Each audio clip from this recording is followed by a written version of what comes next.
Some hunters found a boy in a ditch on the side of a road.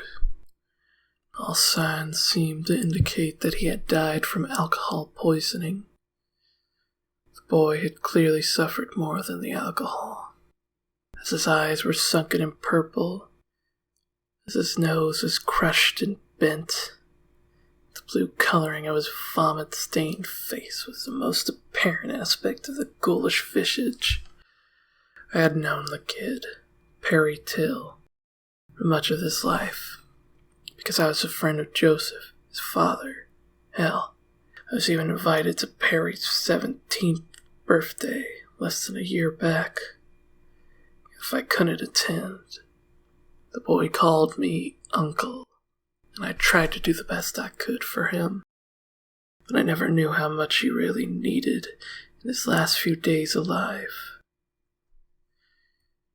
Joseph and I have no familial connections.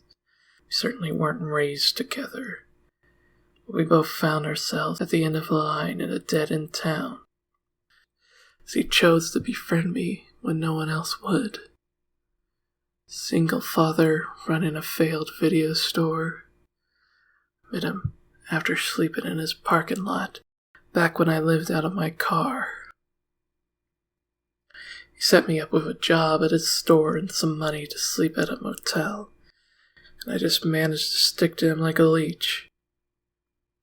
Perry was just 4 around this time, a miniature of his dad with the same short, straight straw hair, the same big hazel eyes, and even wearing similar jeans and shirts. The kid idolized Joseph, so it wasn't much of a surprise when he began emulating the same obsessions. Joseph had gone to film school and had planned on being an independent film director. And while the dream never panned out, it never died either. Now, I've seen a few flicks in my day, even consider myself a Kubrick fan for all that's worth. But Joseph really knows his stuff. He's always avidly collected Criterion films, and he has lectured me, on multiple occasions mind you, about the works of Eisenstein, Cocteau, and Ozo. He's often had me over for his own makeshift film festivals, in the living-turned-screening room. It was one of these get-togethers that I could first picture anything indicating something off about the family. Perry was only 12 then. Joseph decided to invite him for an overnight marathon of Bergman films. Perry loved it. It didn't seem like my place to protest.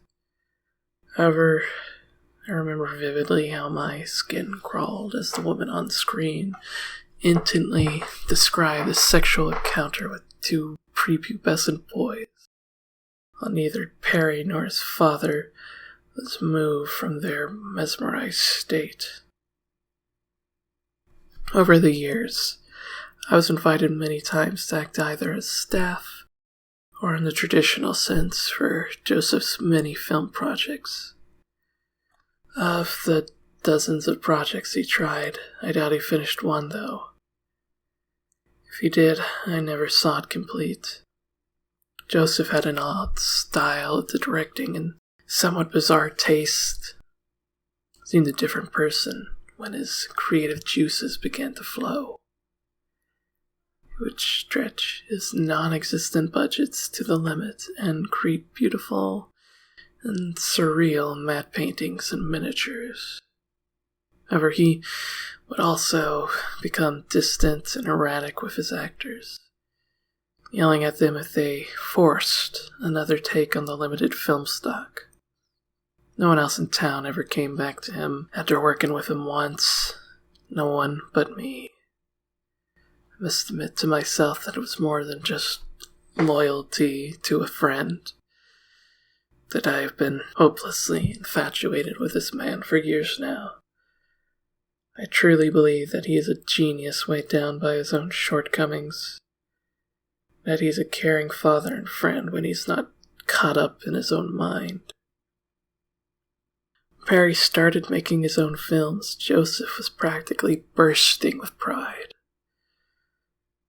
I hoped that he would get along with others better than his father did. It definitely seemed to be the case when I was invited over to the screening of his first short film. The kid's taste definitely mirrored his father's. This movie was a little horror story called The Sound Diary. As far as I can remember it, the basic plot was that a man kept writing down his thoughts into a little notebook, and as soon as his pen touched paper, a strange noise would call out. The noises were all very well done, and only one of which I could really place, that being the sound of the engine on my old truck starting, turned down a few octaves. I don't think he really knew how to end the movie, because the man ended up just killing himself, and we never learned where those sounds were coming from. Still, such a creative endeavor thoroughly impressed me, especially made by someone so young with such a cheap, outdated video cassette camera. It was after this first project that Perry started working at the video shop as a more serious job. As he'd only done the odd chore or two up to this point. Him working at the shop was also when we really began to warm up to each other, and for him to call me uncle without his father's provocation. He was a hard worker, but from time to time I'd indulge the kid by just sitting down and letting him drone on and on about all his ideas for movies. Eventually, he started spicing these conversations up by sharing with me a little fascination he had.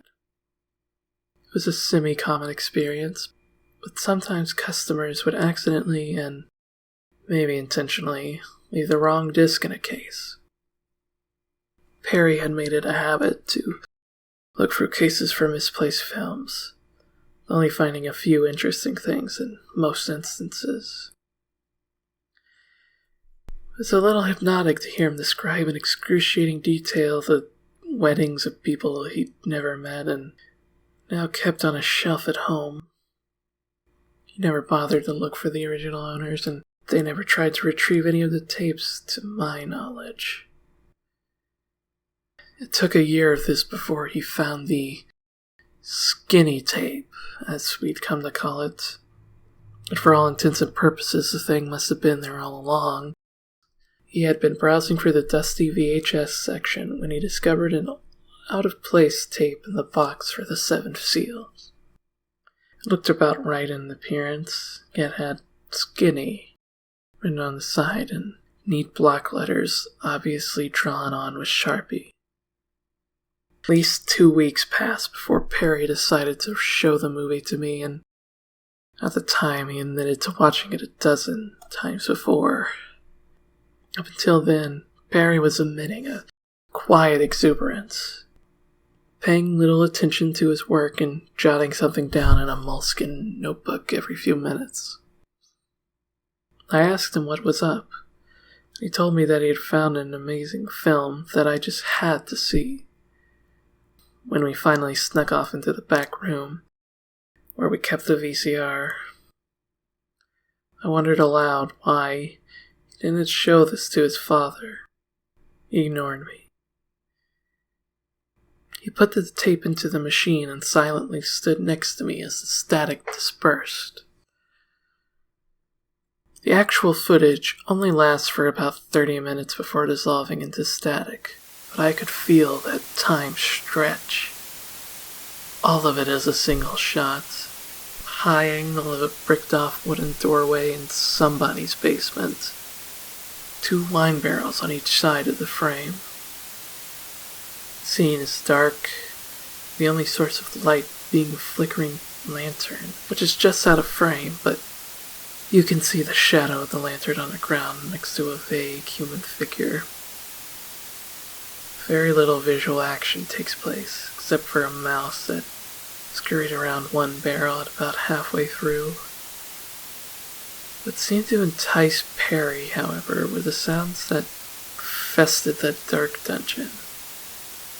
basic atmosphere is composed of dripping water, quick enough that it was probably raining at the time of filming, and shallow breathing that suggests the camera operator's presence. After a while, he adjusts to these sounds as they melt into the background with the accompanying events. It takes a few minutes, but soon after the tape begins, you hear a low moan arise from behind the red brick barrier. Violent yank of chains follows, and about 5 times it seems someone or something is trying to break its bonds.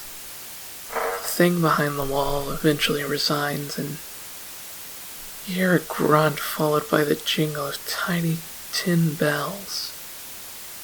At this time the mouse scurries past, and the thing must hear it because it produces another moan, more guttural now and accompanied by more yanking of chains. Once again the jingle of tin bells. Seems quiet for a bit. Slowly you begin to hear growing sobs, dry and pleading. It's faint, but a little before the end, a small, effete voice whispers, Jack, while the sob continues. After that, the background noise takes over again, before quickly cutting to black, followed by static. This felt like something Perry could have made, yet somehow off. Perhaps that was what enticed him so much about it, as I could see that he wanted to play it again as soon as it had ended. I told him that I found it quite strange and disturbing, to be honest, but he didn't seem to register that. Soon after, Perry halted the project he had been working on, supposedly his would-be 3rd film, about a man living in a transparent hallway between the front doors of 2 suburban homes. And instead, he began working on a new project, an adaptation of Edgar Allan Poe's The Cask of Amontillado, using the skinny footage. I told him it was a bad idea and that the tape could be a snuff film for all we knew. But he simply dodged this advice. The kid was getting a lot more closed off now, sometimes missing school if his father was to be believed. It was 5 days before Perry's body was found when I went to tell Joseph. He was also very concerned about his son's shift in behavior and asked me what I knew. I responded with a question of my own, whether or not he knew of a tape with the word skinny written on it. He was confused, but he knew his son well enough that I think he could understand some of the implications as I described the tape's content. We sat across from each other on the sectional couch he kept in his living room, and he chewed the words a few times before finally speaking. I know where a wine cellar is, he said. If it's the one from the video, he could be sneaking off to the old ranch. We should both go. I followed behind Joseph in my truck as we twisted along dirt roads for about a mile. Eventually, we found ourselves in a huge, overgrown field, cornered on 3 sides by forests, with the road passing near a huge house that most likely used to govern a plantation. As we got nearer, I could see that it had been abandoned for at least as long as I had been alive, for the porch on the big building sagged with rot. We got out of cars, and from the look of his puffy red eyes, it seemed that Joseph had been crying the entire time. He walked towards me and gave me a hug, whispering in my ear, Thank you for doing this for me and Perry." I almost started to cry myself. However, before I could get emotional, Joseph led me round to the back of the house where the cellar entrance was. We could see that the doors were already wide open.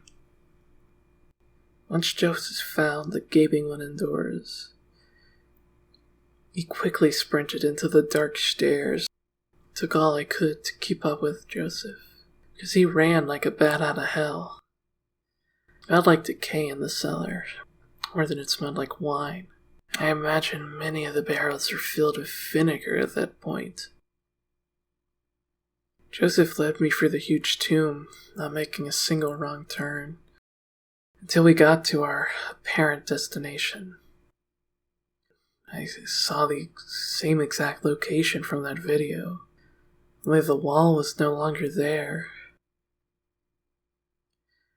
I clenched my teeth and fists, for I saw Joseph crumble to his knees before a mess of scattered bricks.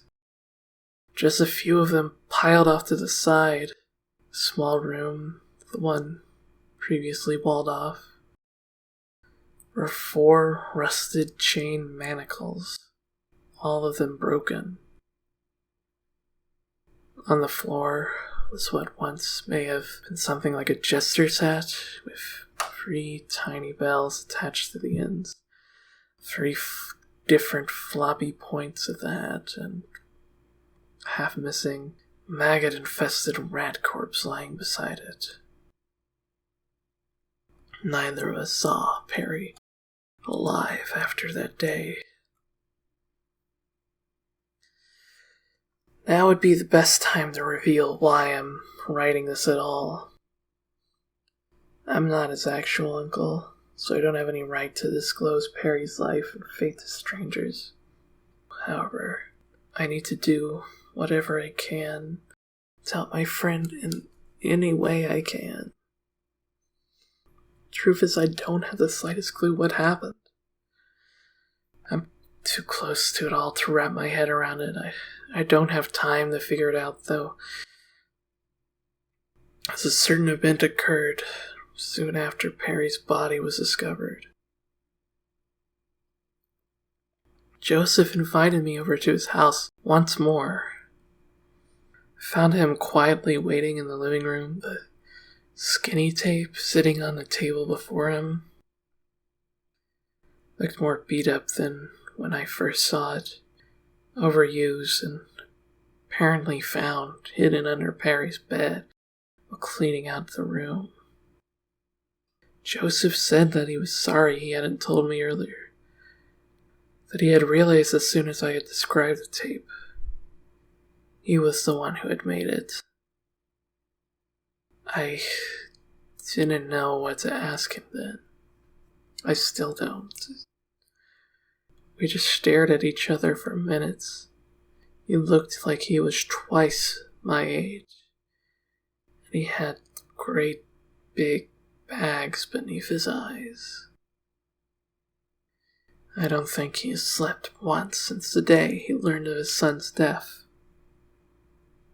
Finally, he said to me, "I want to finish the movie. I need to, for Perry. I can't do it without your help. Can you work a camera